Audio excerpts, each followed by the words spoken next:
So a very special welcome to our speaker today, Mr. ACN Murthy, for making time to be available with us today. And we have a very interesting topic: do planetary movements influence human life? I think this question is something which always evokes a lot of interest in all the participants, because this is something which always one carries in his mind, whether really planetary movements which are say millions of miles away from us, do they really influence our human life? Before I ask Rohanji to introduce the speaker, a little information for those who are not there, who were not there earlier and have joined us today.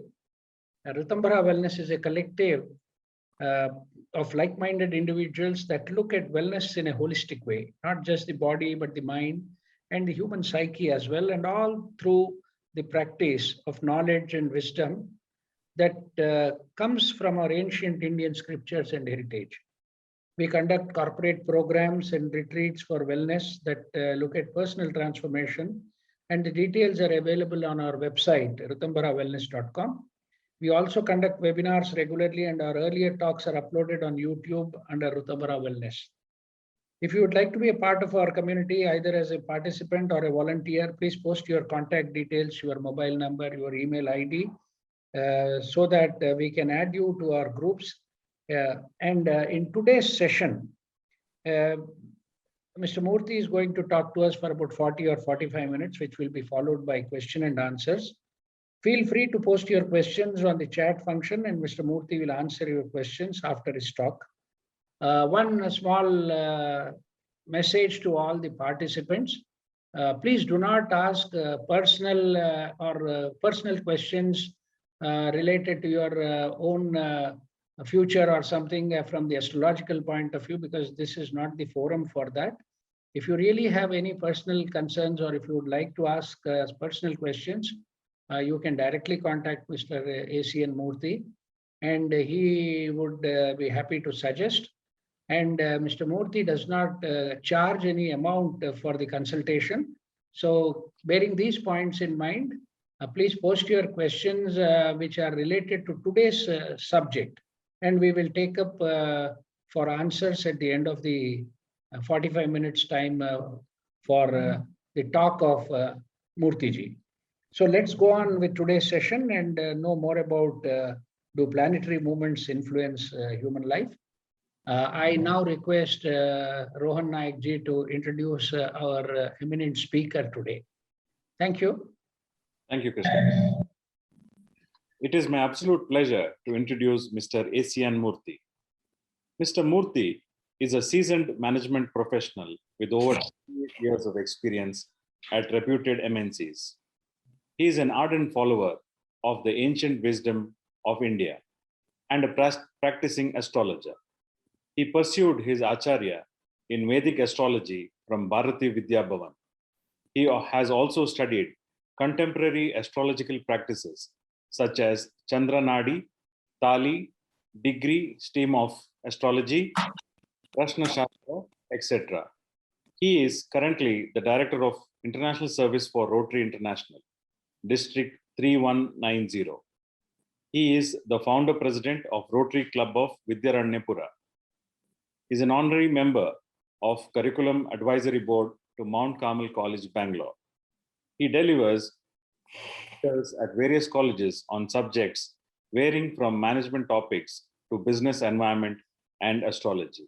A warm welcome to you, sir. Over to you, Krishna Paniji. Thank you. I now request Murthy ji to take over and commence his talk. Thank you. Yep. Thank you for those kind words and the introduction. I'll just share my screen. Give me a moment. I hope you are all able to see my screen. Yes. Yeah. Okay. Yes, please. Yep. Good evening, everybody, and thank you for providing me this opportunity. I was just telling in the beginning of the program that it was Praveen ji who brought me and introduced me into this platform, and a team of wonderful people here. I will try to do my best efforts and then do justice in the next half an hour, trying to answer many of the questions you have in your mind. Today's topic is, will planetary movements influence human life? I know many of you have the same question in your mind, probably very, very curious. In fact, a couple of years back, before I went into studying Vedic astrology and started practicing it, I had similar questions in my mind. Being an engineer myself, I'm a mechanical engineer I've done my post-graduation in business administration, 28 years in corporate life. It was not very easy for me to accept that the astral bodies, which are thousands of miles away, in some cases maybe a few lakh kilometers away from us, can they really influence us? Is it that it is just a belief system, or some people even call it a superstition? Is it a superstition? This was the biggest question which was running in my mind.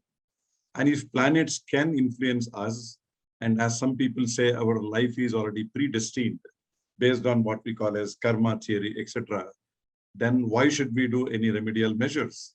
Why should we go to a temple, or why should we go to a place of worship if everything is already predestined? In fact, when you go to an astrologer, he may say, please do this, do this, do this. You may have X benefit out of that. Then you will immediately ask a question. If it is already predestined, then why should I do it? So like this, I had these similar questions in my mind, especially at a point of time in my personal life when I went through a period which was called as, popularly people call it as Sade Sati. This is when Saturn in transit passes through your natal moon, the previous and the next zodiac sign. And Saturn will stay for about 2.5 years in one zodiac sign. So 3 zodiac signs put together is 2.5 plus 2.5 plus 2.5 becomes about 7.5 years. This is what we call as Sade Sati period. During this period, one goes through a different set of experiences. Sometimes could be challenging. And I would say it is more like it's a period where you are taught some good lessons in life, etc. I didn't know any of these things at that point of time. And when I went through the 7.5 period, it was some kind of, I would say I was amazed at the kind of relationship between the experiences I had. And when I started closely following what we call as Gochar, the transit of planets, then I decided to take a deep diving into this subject. And being an engineer, I wanted to understand, is there any science behind it? What is the amount of reasoning that has gone into all the dictums that we have, etc., etc.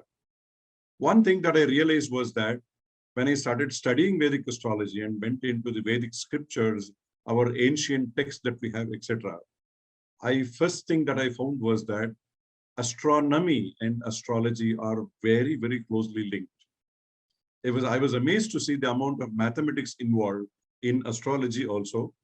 Our ancient rishis, when they didn't even have an ordinary calculator, leave alone a computer, they didn't have telescopes, they didn't have sophisticated gadgets, what we have today. They were able to very precisely say the number of planets which are there in the solar system. In fact, they went even beyond the solar system to say what kind of astral bodies are there in this universe. They identified the constellation of stars. They were able to say when the eclipse is going to happen, and then so on. And I was really surprised that the modern astronomy today, what it is able to discover and then find out as facts, probably a few thousand years back, our rishis had written it in their books. Then I came to the conclusion that if the first part of what they have written in their books about astronomy is proved to be scientifically right and then correct, why can't we look at the second part where they have also given dictums about the influence of these planets in the form of astrology, which we call it as Jyotishya Shastra. It's also a part of Veda, as we know. And it is all in the form of Sanskrit shlokas, as you know. The father of this entire subject, Vedic astrology, is Parashara. We have the mother document for all of this called as Bruhat Parashara Hora Shastra. And from that, all other further tributaries have come in. A lot of research has gone in. And even in the last about 40-50 years, today's modern astrologers have done so much of research on Parashara Shastra that we are able to come out with new techniques of prediction also. So this entire talk, which I'm going to do, is in 2 stages. First, I will talk a little bit about the reference of astronomy in our ancient scriptures and how our rishis and our ancient sages had a profound knowledge of astronomy. And then I will relate that to a little bit into astrology. And coming to the astrology part of it, the influence of the 7 planets, which we call Navagrahas in our system, how they influence each of these planets, and then a little bit of examples on the influence of these planets on the climate, political system, and also we as individuals, how we get affected. This is how I plan to take through the entire process. And at the end, we could have a question hour session. I know many of you will have many questions in your mind. As I said many years back, I was sitting at the other end. I had the same questions in my mind. Hopefully, I'll be able to give some convincing answers. Okay, I'll just start going through my share slide.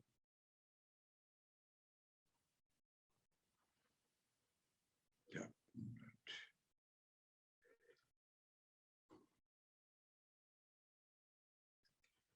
This is what I was talking about, the ancient wisdom from rishis of India.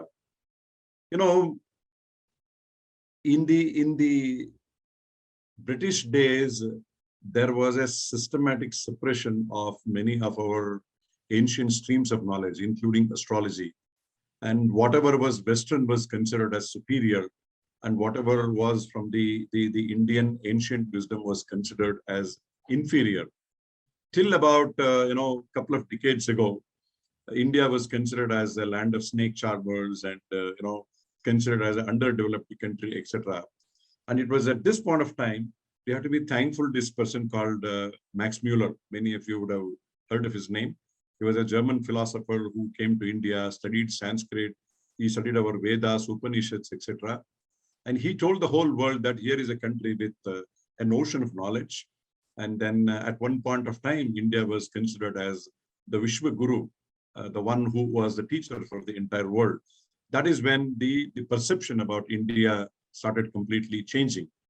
I would like to quote one very small interesting incident related to Max Muller. In the days of Max Muller, his contemporary was Thomas Alva Edison.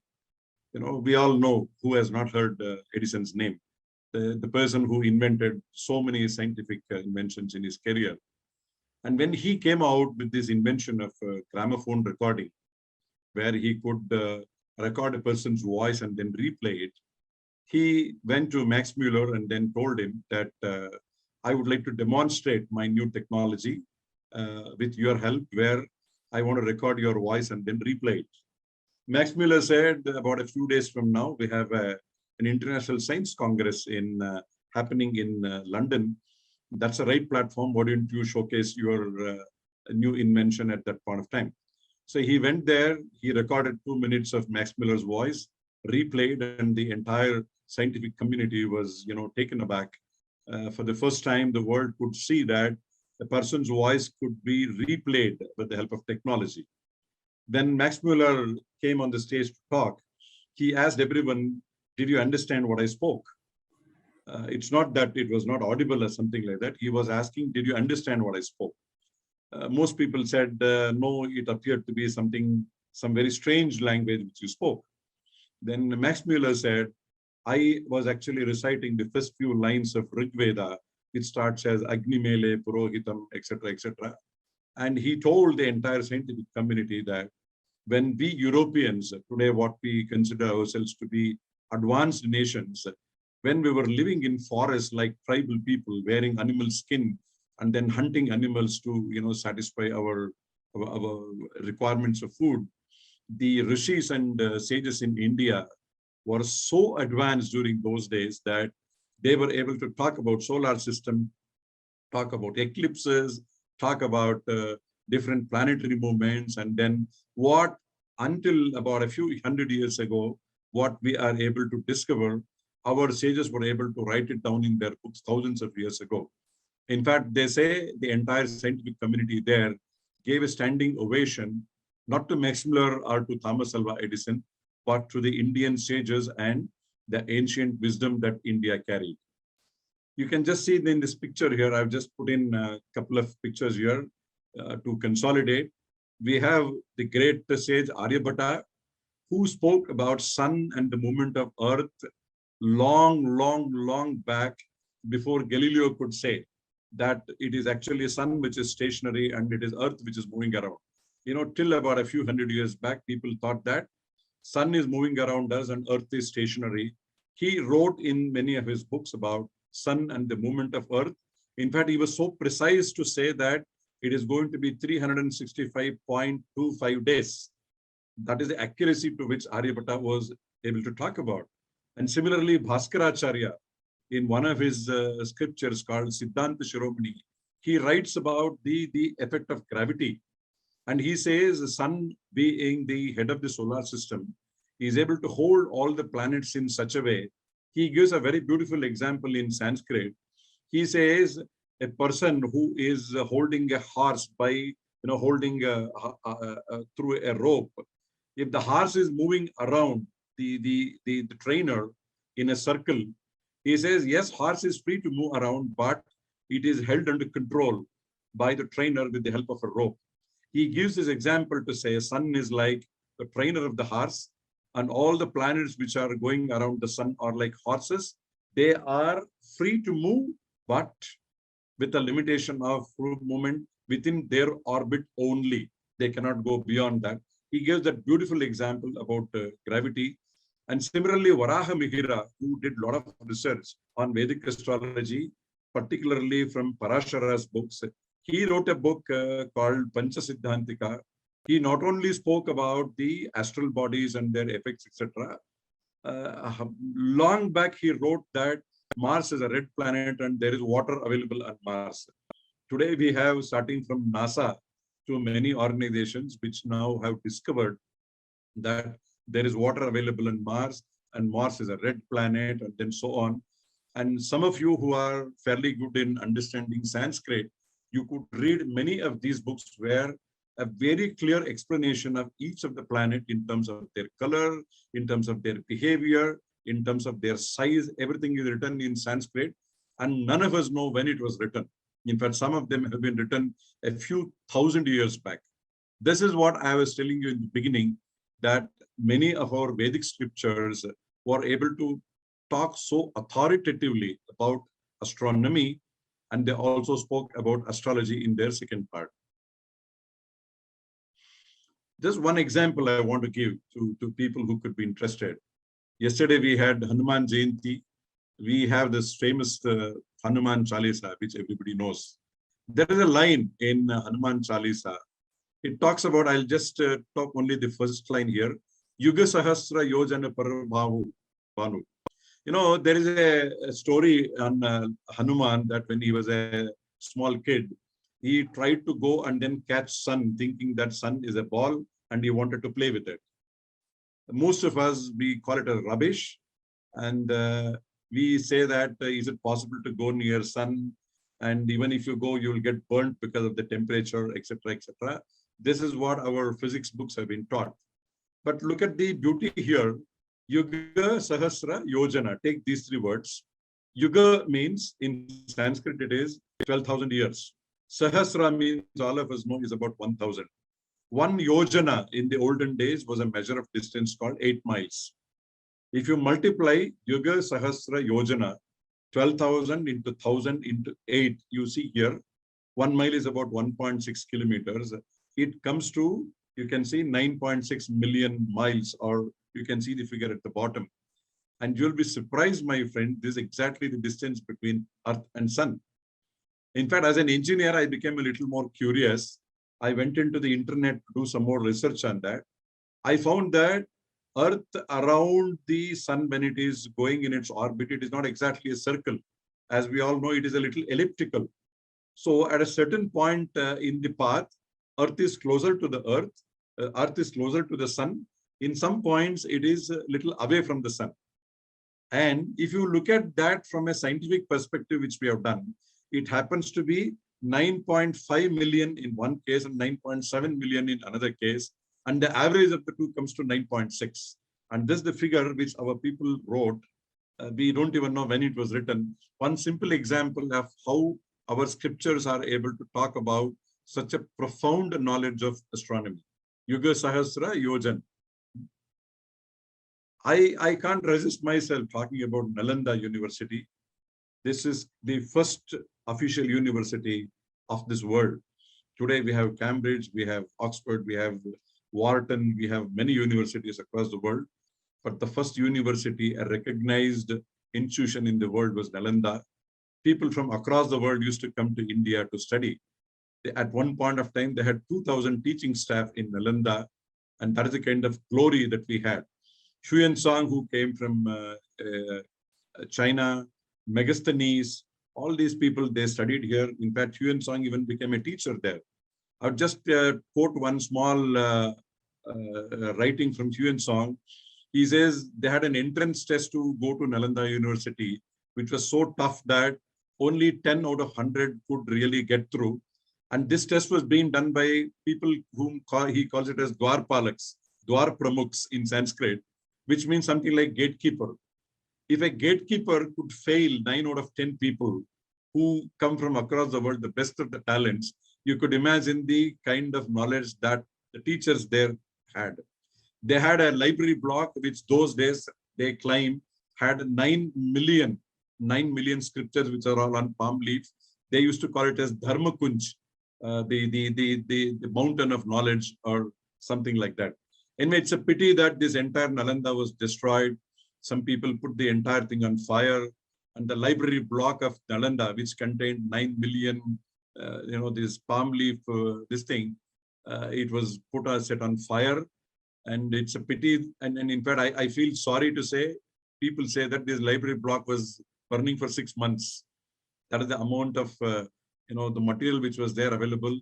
Those days, we didn't have printing. We didn't have any digital storage.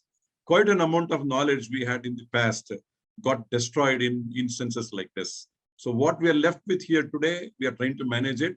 Astrology is also one of them. In fact, one of the reasons I say Vedic astrology is not also 100% accurate in terms of prediction is also because a lot portion of what we had has been lost. Today we say Vedic astrology is an indicative science. You can't say 100 out of 100, this is what it is going to be. You could say this is the most likely thing that is going to happen. There's one more interesting thing if you see, especially in southern part of India, when marriages take place, the newly married couple, the priest will take them and then ask them to look at the sky and ask them to see the Arundhati and Vasistha stars. I don't think the priest knows why he is showing it, nor the bride and the groom are interested to have a look at it. It has become a ritual. But there is a very beautiful astronomical, I would say, wonder in this. Just as we know that due to gravitational force, one large body attracts the other one and then starts rotating around it. In this particular case, the two stars are going around each other in the form of a shape of an 8. This is a very, very unusual thing in astronomy. And probably our ancient rishis felt that let the husband and wife be moving around each other rather than one moving around the other person. And this was some kind of I would say, a role model, Vasistha and then Arundhati. This, the modern astronomy was able to detect it only very, very recently. There's one more thing. I'm just going a little deeper into modern astronomy. You can see there is one word called as Antares. This is the 16th brightest star in the sky. It is not the brightest one. It is the 16th brightest star. Our rishis in Vedic astrology called this as Jeshta. In Sanskrit language, Jeshta means someone who is bigger, someone who is elder. We say, for example, Jeshta Putra in a family like that. And they call this as Jeshta. It is only very recently the modern astronomy discovered that this is one of the largest stars that we have in terms of size and in terms of its characteristics. And we identified this to be bigger in size and then called it as an elder brother thousands of years back, and we called it as Jeshta. Today, modern astronomy calls it as Antares. one classic example of what our astrology is able to talk about. Okay, I will just now come to the first part of it. Now let's go a little bit into the astrological part of it, astronomy, and then we went through the Vedic scriptures, etc. We have the solar system, we have 9 planets, and then we have, as you know, we have about 27 stars. I must tell all the participants on this call here today that as per modern astronomy, sun is a star and moon is a satellite, as we all know. So many people make fun of it, saying that you call sun as a planet and you call moon as a planet. No, it's not so. What our ancestors did was that, from the point of view of analyzing the influence of planets, they assumed Earth to be the centric point. From a solar-centric system, we for a moment shifted our focus to become a geocentric system where Earth becomes a center point from where we are all sitting and then standing. With respect to the Earth, they identified 9 astral bodies and they started understanding their influence. So for the purpose of analysis, they called sun also as a planet and moon also as a planet. I don't think we should mistake the definition calling it as why sun is called as a planet when sun is actually a star. Okay.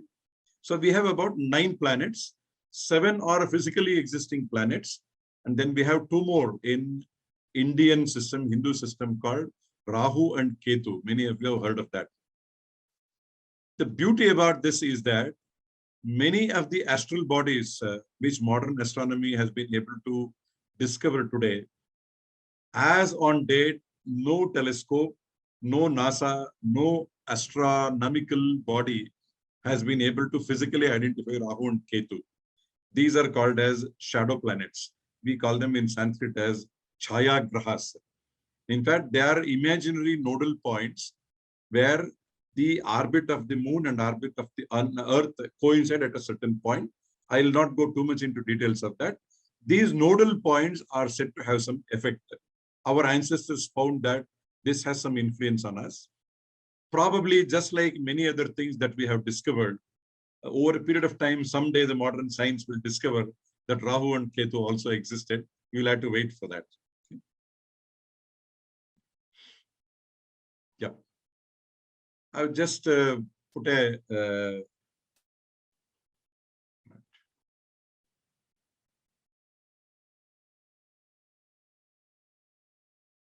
yeah. You can see here, I'm just going a little bit into basics of astrology.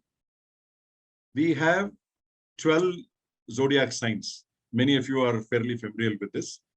Don't worry, I will not go too deep into astrological aspects. I know because of paucity of time, we can't get into too much detail, but I'll touch base only on the basics. We have the first one, Aries, we have Taurus, going in the same clockwise sequence, going up to the 12th Rashi, which is called as Pisces. As I was telling you, for a moment, you assume that you are the center of this entire system. It is like a globe where you are in the center of the globe. All the planets, including sun, are in this globe in various positions at different degrees. What our ancestors did was that they took this entire thing of 360 degrees, divided that into 12 divisions. So 360 divided by 12 means 30 degree each. So each of this 30 degree is a zodiac sign, what you see. We have, for the purpose of convenience, taken Aries as a starting point. So 0 degree to 30 degree in astronomical language is Aries. And they found that apart from these 9 planets we talk about, there were about 27 constellations, which you can see it in the sky. And these constellation stars are so far away from us that they appear to be stationary to us. So what our rishis did was that they took them as reference points. And then with all these constellations, which you see, 360 degrees in the sky, they divided that into 12 divisions. In the first division, they found a group of stars. We have got, for example, Ashwini, Bharani, Kritika, etc. These stars fall in that sphere of 30 degrees between 0 and 30, they called it as Aries. Similarly, Taurus, etc., etc. This is how the solar system, the zodiac sign, and the 12 stars were born. The 27 stars, and then the system was born.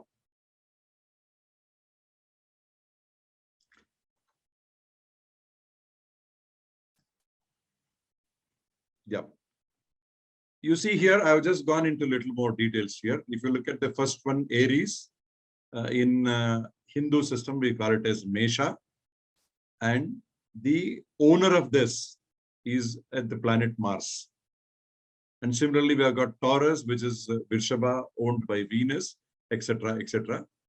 And one other beautiful thing which we see here, which many of you may not be aware, the entire solar system, the planets, the zodiac system, and the Vedic astrology has got a very close relation to the 5 elements, the Panchabhutas, what we call as. You know, we have got the Agni Tattva, Bhutattva, Jala Tattva, etc., which I know many of you are already familiar.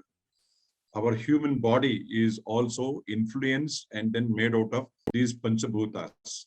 If you start from Aries, Aries belongs to Agni Tattva, then the second one belongs to Bhutattva, the third one belongs to Vayu Tattva, the fourth one belongs to Jala Tattva, and then the cycle continues. Why I am saying this is, the influence of each of these planets also has got a very close harmony with the 5 basic elements, the Panchabhutas that we talk about.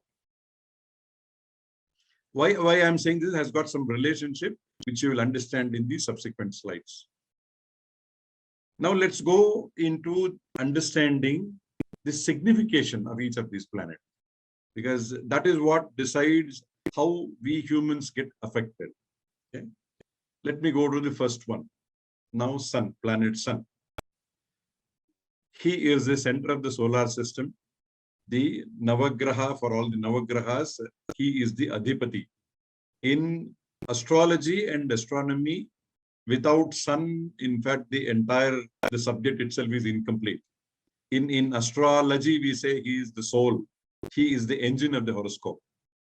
Just like he is the leader of the solar system, in modern astrological terms, we compare Sun to the government, to the ruler. When we have, for example, solar eclipses, etc., it is analyzed in a way where does it have any impact on the government and the ruler. And similarly, we all know Sun, for example, gives us not only vitamin D. If you do Surya Namaskar in the morning, the sun rays have got such a powerful positive effect on our body that it keeps us healthy. So Sun in astrological terms also represents health. Why I am saying this is, if a person comes to me asking for some question related to health, somebody is in a hospital or they have some serious health issues and they need some consultation on that, the first thing that we look for is, what is the status of Sun planet? Is it in an exalted condition? Is it in a debilitated condition? Is it in a friendly house? Is it in an enemy's house? What status it is, etc., etc. Sun is the main Karaka, as I said, the engine of the horoscope.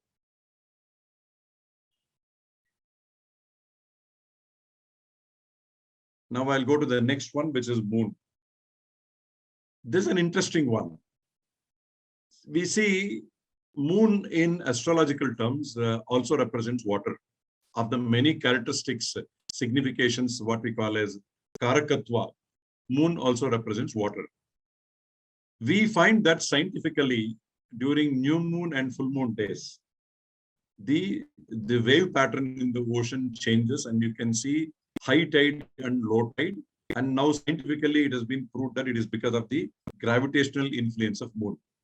If Moon, by virtue of its position, can influence the wave pattern in the ocean, now the next question that comes up is, our human body consists of a large percentage of water. In fact, our human brain, they say, has got up to 90% water.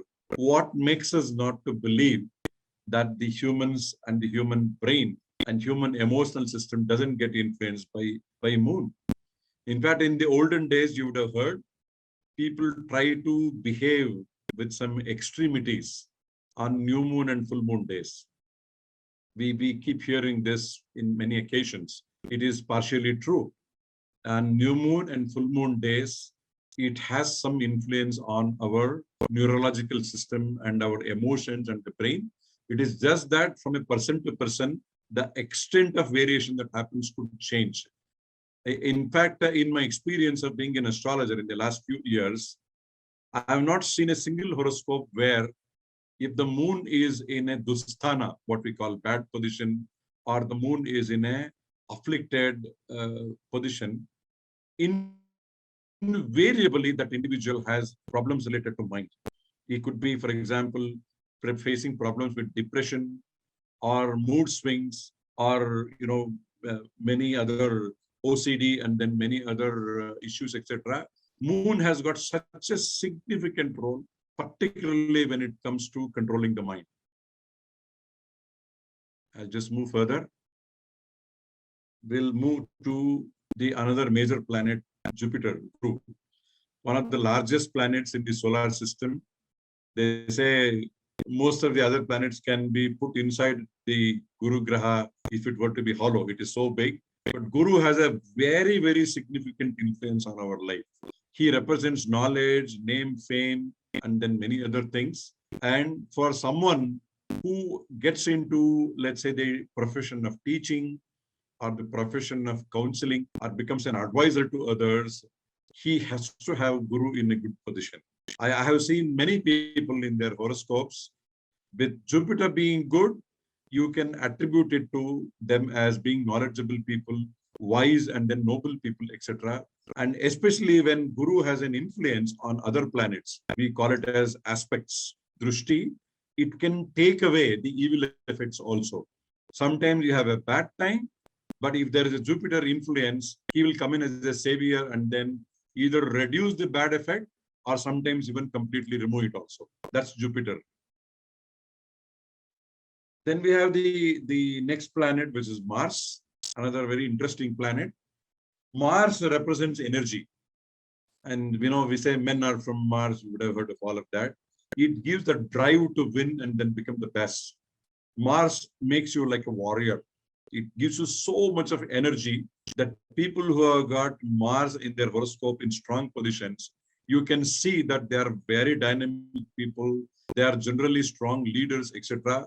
If you see this slide here, especially those who are in police, defense forces, army, etc., you will find them or they need to have Mars in a very powerful position, in a very strong position. That's the influences part.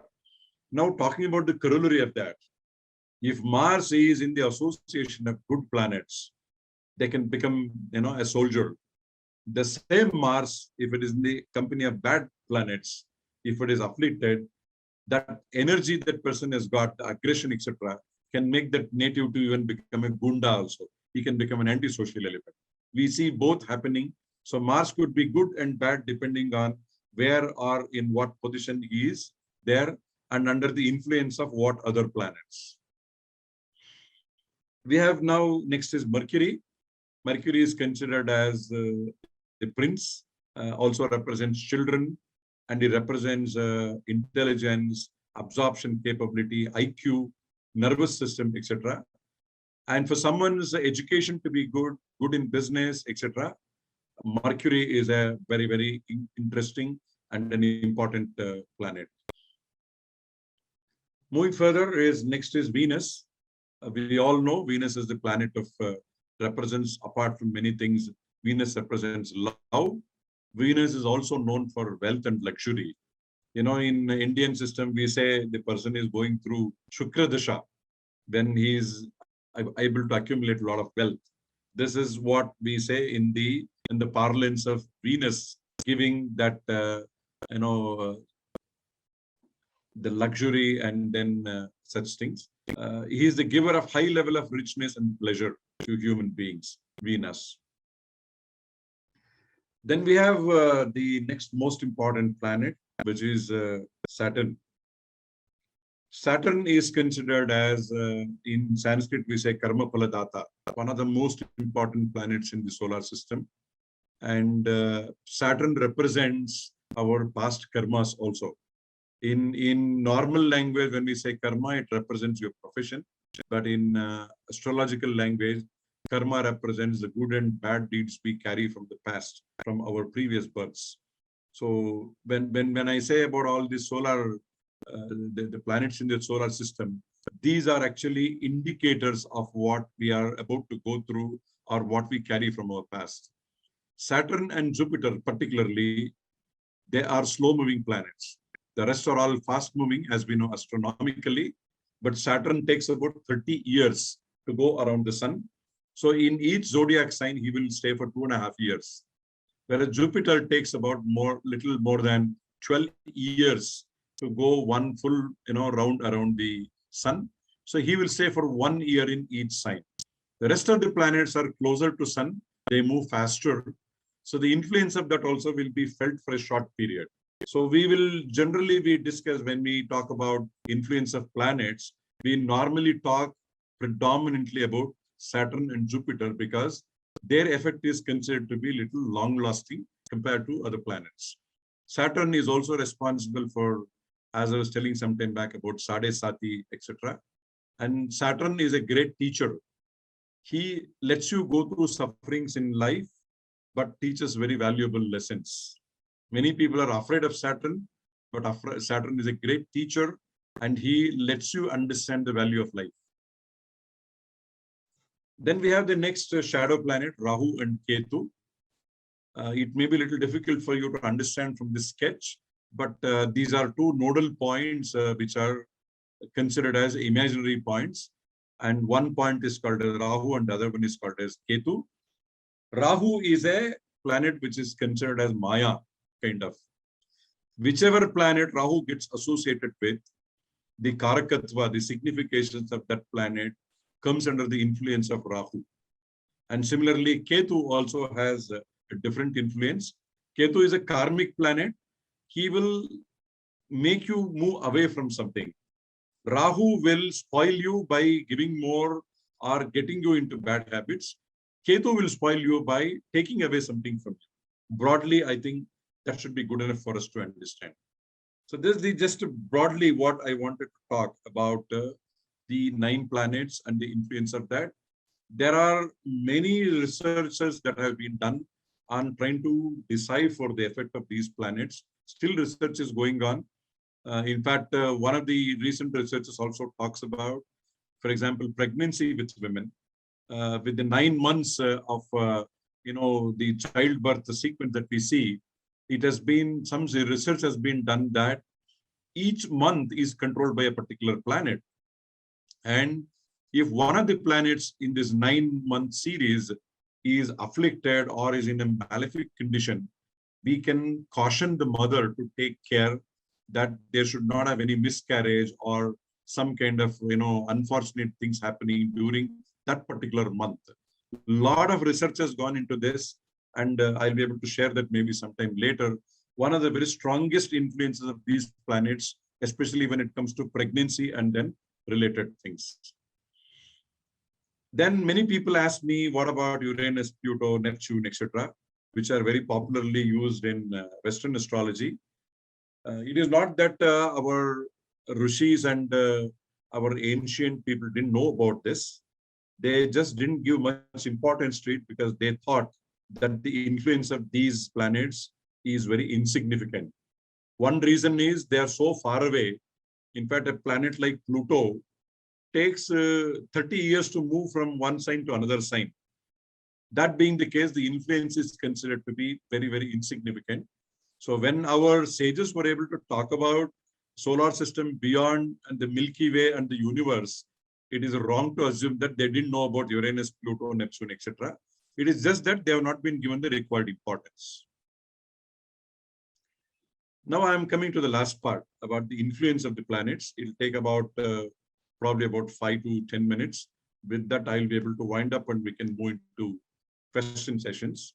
We know in many of the Hindu Panchangas, whether it is in North India or South India, each year when the Panchanga gets published, our ancestors have always been talking about the rainfall pattern and about the agricultural pattern in every year's Panchanga. I'll not go into too much of details into that, I have seen that about 70 to 80% accuracy it works. Our ancestors were able to say, under certain conditions of planets being associated with certain planetary positions, particularly with certain constellations, that can result in average rainfall, heavy rainfall, or less rainfall, etc. And in the last couple of years, the kind of floods that we had or the famine we had, many people were able to predict that well in advance. It is just that it went unnoticed. And similarly, the floods and earthquakes on planetary conjunctions, etc., famines, political turmoils, there is a separate subject under astrology called mundane astrology that deals with all of these things. There are many books available. You can go to YouTube, you can see what is mundane astrology. It talks about all these things. And I've spoken about the effect of new moon and full moon, particularly the effect of that on the mind. And I can very confidently say in your natal horoscope, which we call as Janam Kundi, the position of moon can influence and then indicate lot many more things which you will be surprised. And similarly, the Sade Sati effect, in my so many years of my astrological experience, I have not come across a single case. Let me repeat, I have not come across a single case where a person says, I didn't get any influence or any effect during Sade Sati period. Whether it is a Christian or a Muslim or a Hindu, during Sade Sati period, they go through certain good and then bad experiences. That is the influence of Saturn. And when I was talking about the 7 astral bodies, planets, leaving Rahu, Ketu aside, who are imaginary planets, these planets also have, just like human beings, relationship called friends, enemies, etc. And astrologically, Saturn and Mars are deadly enemies. Each time in the transit of these planets, Saturn and Mars come together in a particular degree or in a particular house astronomically. Our ancient rishis have been able to identify that each time such a combination happens, under certain conditions, of course, it has resulted in a natural calamity. Similarly, for many of you who have basic knowledge of astrology, if Saturn and Mars are together in a particular house in your natal horoscope, it can indicate that a certain karakatva is getting affected because they are deadly enemies. If they happen to be in, let's say, the house of business, you will never get along well with your partners, for example. I just gave one example of that. The last line you see, Rahu and Satabisha, because I know many of you would be curious about the COVID-19 and the current pandemic situation. There were many astrologers who predicted way back in 2019, that's about 2 years back, when there was a certain combination of Rahu with another malefic constellation called Shatabisha, that it could result in a huge calamity, resulting in a lot of damage to life, and it could be a war-like situation. They did not say it is going to be virus or a disease like this. They say it could be a natural calamity which could result in a war-like situation when Rahu was transiting through the Shatabisha star. Now, this is of a lot of interest to many of you. I just pulled out this is about the recent incident of our Chief of Defense Staff, General Rawat incident. You would have heard about B.V. Raman, a legendary person who did a lot of research on modern astrology. There is a magazine which gets published called B.V. Raman's Astrological Journal. In January 2021, that was about 11 months back, this article was published in Raman's journal, where there was an analysis of planetary positions discussed. And the author of this article was studying about Prime Minister Narendra Modi's planetary positions. And this author had written that there are 2 occasions in the year, one in July and another one in 4th of December, where there could be a disaster, which if you see here highlighted in blue, it could result in a damage. It says could be an army chief also. In fact, here Mars and Rahu got afflicted. As I told you, Rahu is a malefic planet. Mars represents army, defense, police force, etc. When Rahu came under the influence of Mars in certain planetary combinations, this prediction said that it could be a life-threatening situation for the Senadipati in the Sanskrit language, which happened to be General Rawat. You can check this article. This was published in January 2021 in B.V. Raman's Astrological Magazine. I just pulled out a few, from the data bank of incidents that have happened in the past. This is one combination where Saturn was in Rohini Nakshatra with certain conjunctions. World War I happened, and then when a similar situation happened, it was World War II, the Bangladesh genocide, and 9/11 incident. Astronomically, this is the center, what you see, the position of all the planets. Astrologically, this combination, each time when it happened, has resulted in a calamity. Moving further, this is about the Mars going retrograde. Retrograde means you get a feeling that the planet is actually going backwards. In reality, of course, it doesn't happen. But astrologically, we call it as retrograde, or in Sanskrit, we say Vakragati. When Mars went into retrograde in Antares, which is what we call it Jyeshtha Nakshatra, one of the worst incidents happened in the royal family, which was in Nepal, where we know that all the members of the Nepal royal family were killed by one person, and it became a very, very huge catastrophic incident under the combinations here. And I've just listed down a few more. In 1940, there was a Jupiter-Saturn conjunction in Aries. It was at this time that Russia got invaded by Germany. We had attack on Pearl Harbor. We had the bomb in Hiroshima and Nagasaki. And in 1965, a similar Jupiter-Saturn conjunction in Capricorn. We had a war with Pakistan. In 1971, again, Jupiter-Saturn conjunction, again Capricorn. It was another warlike situation with Pakistan. 1987, again, border clashes. 2001, recent one, again, we had earthquakes. And then I spoke about Rahu and Shatabisha transit. Jupiter was under the malefic influence of Ketu. And until Jupiter was able to move out of the clutches of Ketu, many astrologers could predict that the vaccine could not come into the market.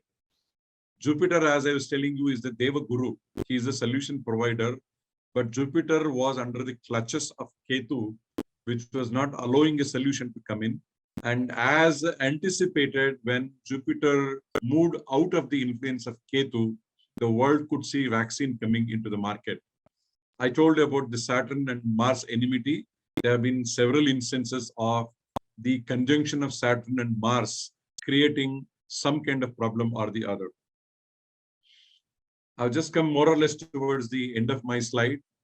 We all ask a question, why do we go through all this? We go through good experiences, bad experiences.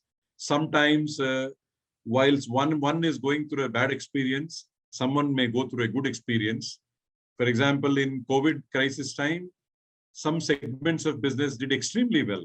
It was actually a good time for them. And there are several sectors of business which did extremely bad. The good and bad experiences, whether it is an individual or whether it is a country or whether it's a political system, we all go back to the basic rule called as karma theory. Due to paucity of time, I will not be able to talk much about karma theory today. But the ultimate truth in everything is that no debt in the universe goes unpaid. We all carry a baggage from our past, good baggage and bad baggage. If you have got a good baggage, you will reap the benefits of it. If you have carried a bad baggage, you have to go through the sufferings. There is no choice in this. Yes, there are ways and means to manage this karma to a certain extent, reduce or even eliminate the effect of this karma. But we'll talk about that on a different platform because it's a very, very big subject to talk about. In my limited time of about 35-40 minutes, I would try to cover as much as possible. I know you would like to know more about it, and there is a lot more that we can discuss. But at this point of time, I will leave it at this. And then I would say thank you all for a very, very patient hearing. And now I would like to let the floor open for questions. And before that, I would like to thank Rtambhara and everyone for giving me this wonderful opportunity. Thanks once again. Yes, sir. Now the stage is open for questions. Whoever is going to moderate can kindly do that. Thank you so much, Murthy, for this wonderful and insightful talk, where you have very briefly explained beautifully how the whole system works, the astronomical and the astrological system, and the major aspects of the influences of each planet on the human life. I think most of the participants would have been enthused to consider studying more deeply the subject of astrology, especially the Vedic astrology. As you rightly said, though we have lost a lot of vital or very useful material, but still what we have has really benefited the world in so many ways. And you are aware that a lot of research continues to happen both from the Vedic astrology point of view and also Western astrology. And I think maybe a time will come when they come together and closer to the whole system of astrology, and more people will be drawn to it through a scientific understanding. As you rightly pointed out at the beginning itself, it's not a superstition and it's not something to be simply brushed away. All knowledge helps us to grow, and astrological knowledge or information would also be that way very useful. And I'll now go to some of the questions that are there. I think you have answered some of them. The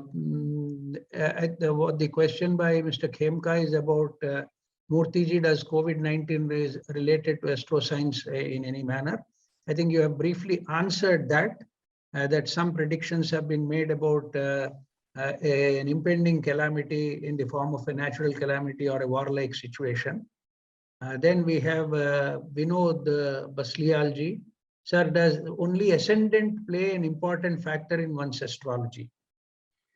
Yeah, answering your question, Vinodji, ascendant plays an important role, but not the only factor. In fact, when we talk of analysis, we have ascendant as one particular factor. Then we have the Gochara, what we call the transit of planets, as the second factor. And then there's another third factor, which I didn't touch base today on the discussion. There is something called as Dasha. Each planet has got a certain ruling period in our life. In fact, there is a very popular system by Parashara Muni called Vimshottari Dasha system, which talks about 120 years of a human life.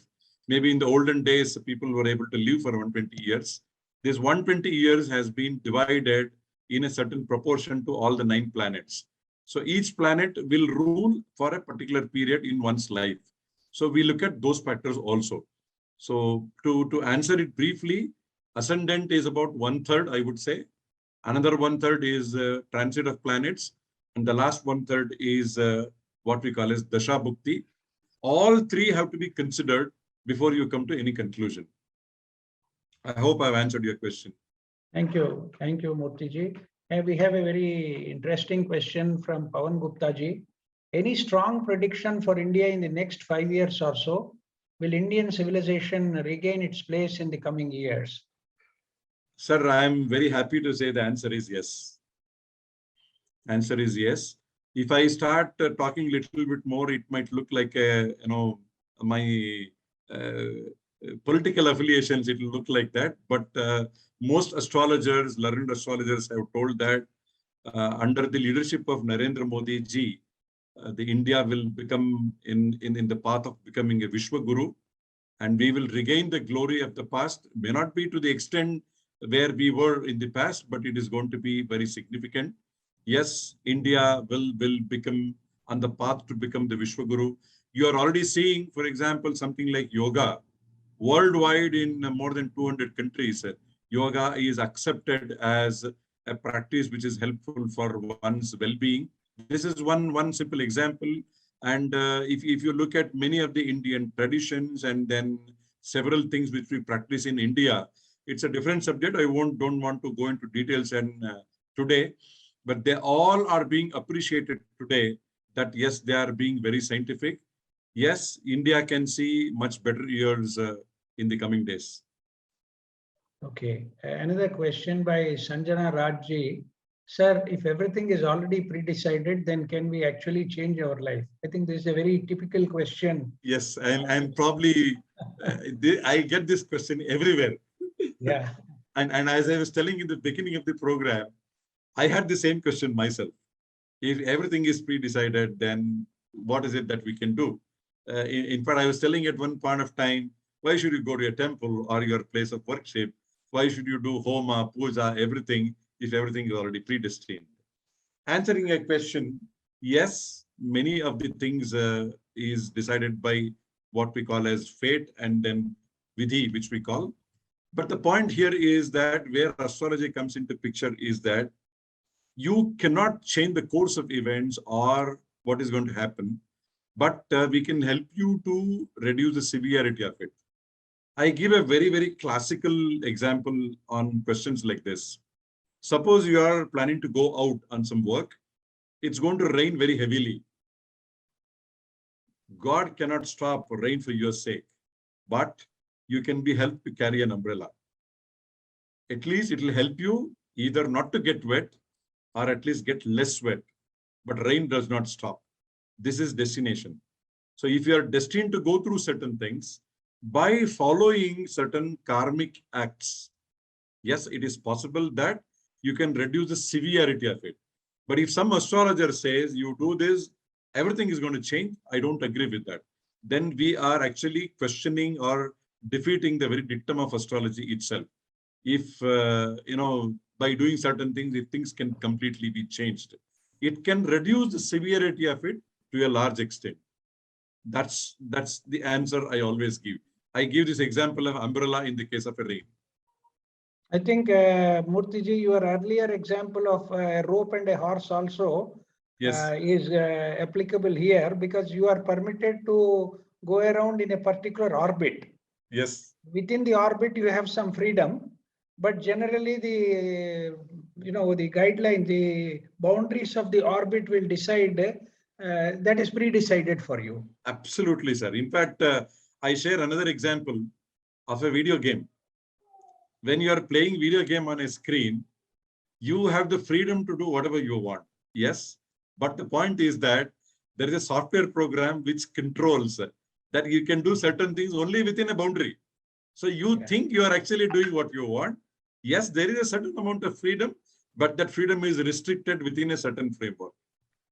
Yeah, that's very interesting. And as a follow-up to the earlier question by Pawan Gupta ji, he would also like to know how you see China and US in the future from a broader perspective. Yep. Sir, what I am not an expert on mundane astrology. I have to be very honest with you. But I can share what my senior astrologers and gurus have told about this. China will continue to dominate for some more time. And there is an indication that at a certain point of time, China will get fragmented like Soviet Union. Like we had the earlier Soviet Union, which became Russia and several countries, it got fragmented. China is expected to go through a similar process after some time. And US is likely to reduce its importance and dominance over a period of time. US will not be the same what it is today. Okay. So that's also an interesting in fact, if I have to move a little further, you can listen to one Mr. PV Narasimha Rao. You can go to YouTube and then type in his name. He is a IIT graduate and he studied his master's MS in US. He works for a technological company in US and he is a practitioner of Vedic astrology. And he has recently come out with certain observations about USA and about China and also about India. He talks about the war situation which may happen between India and Pakistan over a period of time. And he has predicted that Pakistan also will split into Balochistan and Pak-occupied Kashmir and then several other provinces which they have. So Pakistan also is going to get fragmented, and India will go through a very difficult situation, but they will manage it very well. This is one of the observations about going forward about India and China. Yeah, and I have heard a couple of his videos. Narasimha Rao gives a very cogent this thing on his own understanding of Vedic astrology and gives very broad predictions, which mostly we are told have come true over the past 4 or 5 years. That's a very interesting thing. And he had predicted about Donald Trump losing, Joe Biden winning. And not only that, he was one of the few astrologers who told there will be post-poll violence in US, which normally many people would not have believed. We know it happens in India, but Trump and his supporters created so much of ruckus. He predicted that 6 months in advance. Narasimha Rao. Yeah. Nirmala ji says very interesting and educative session. Would like to look forward for more such sessions. Certainly, we will try to organize more sessions of Murthy ji. Sanjana Rajdi is thanking you, and there are several messages thanking you, sir. If there are no further questions, I think it's already 8:08. Again, something significant. This is the 88th session, and we have come to 8:08 now. So if there are no further questions, we would like to end this with a very profusely thanking ACN Murthy ji for this wonderful talk, and which has created a lot of enthusiasm in all of us. And some very important questions have been answered by him. And we are very happy for this participation by all the participants who are there on this for this webinar. And I would like to thank Murthy ji once again for this wonderful talk, and also all the participants. And in the closing remarks, I would like to just again remind that at Rtambhara, we look forward to your presence on select Fridays and Saturdays, where we bring to you interesting topics on holistic wellness and the arts, delivered by a host of distinguished knowledgeable speakers. The program details will be posted on the WhatsApp groups and also the social media platforms. We request those of the participants who are not a part of our WhatsApp family to kindly join the group, and you will be benefited by the wonderful programs which we organize from very eminent speakers. So on that note, I thank all the participants and Murthy ji specifically for sparing his time and giving us this wonderful, insightful program on Vedic astrology, and do the planetary positions really influence human life? I think we are quite convinced that they do influence us, and we need to act in a very knowledgeable manner and use astrology in a very judicious manner, not to over-expect things or not to brush aside things without understanding the deeper aspects of it. And on this note, I would like to end this session. Thank you so much. Sir, I would just like to add one last sentence with your permission. Yes, certainly, sir. There are a lot of incompetent astrologers in the market today who capitalize on creating panic amongst people, and in fact, they have destroyed the reputation and the profession of astrologers by becoming commercial, etc.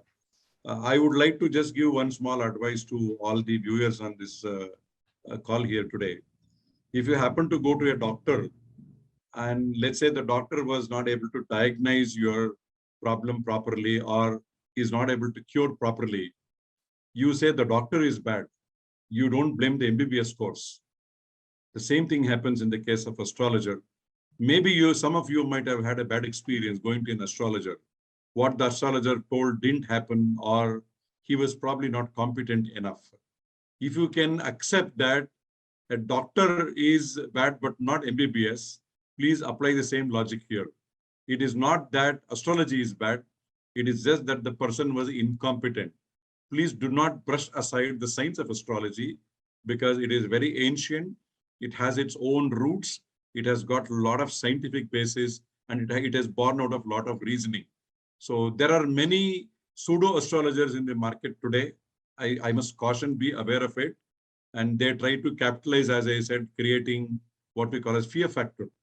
And a good astrologer will never do that. Will never do that. Unfortunately, good astrologers don't come into the limelight.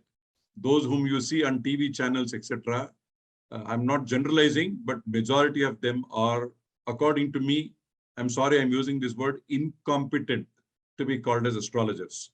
They only capitalize for commercial gains. Please be careful about it. Go to the right person. I'm sure you will get solutions, but don't blame astrology just because you went to a bad astrologer. I think that's a very sane advice. And I would go one step further, sir, and say that it would be better if we try to acquire some basic knowledge of astrology, each one of us, like other sciences.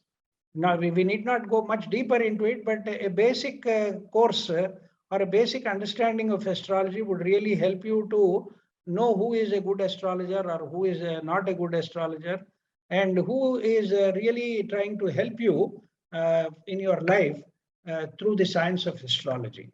I think that that effort every one of us should make, and then only it will become a living science. Sir, in the olden days, astrology was a part of life. If you go back to 50 years before, our ancestors, by default, they had basic knowledge of astrology. Yes. It is just that we deviated ourselves from this over the last few decades. If you go to my grandfather, I think he was as good as any other astrologer. That was considered as part of life to learn. But today, unfortunately, it is not so. The Astrological Association is trying to ask the government to bring in some regulatory measures. Just like you need a license to be a doctor, an advocate, they want some kind of a regulatory measure to call someone as an astrologer. But it is still in very nascent stages. Today, whoever knows the name of 9 planets can put a board in front of his house and say, I'm an astrologer. Unfortunately, that has to stop. Yeah, yes, sir. I think that's a very good advice, sir, as a parting note. So thank you very much again, Murthy ji, and all the participants. Yes, we will be ending our session here. A big thanks to all of you. Thank you. Thank you once again.